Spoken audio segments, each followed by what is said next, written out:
Co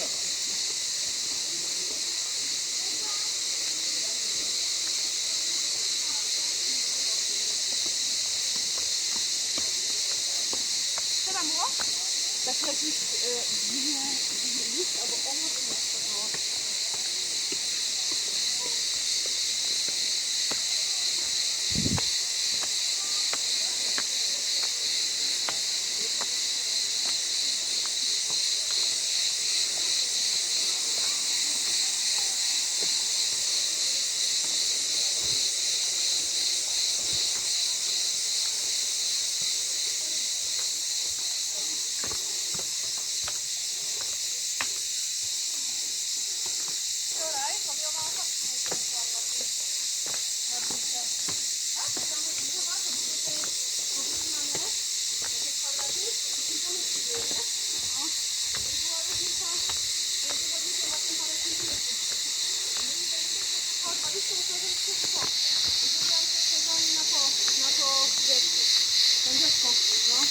Ja mam tak, właśnie dlatego ja mam tylko parę razy kostkę skręconą, bo normalnie jak coś się dzieje, to i tak na tą nogę lądują, nie?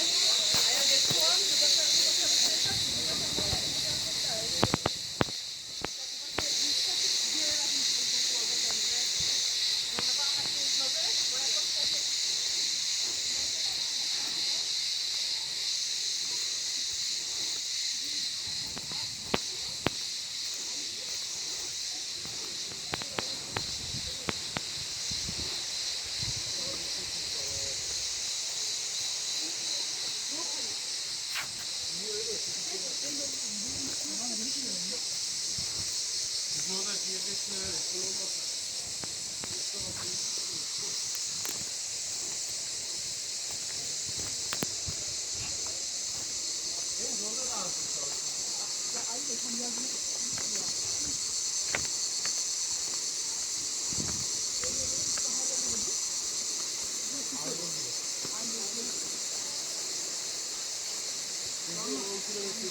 Az önce yediydi. Onu yedim yedi yaptı. Beni arkaya çok beğendim.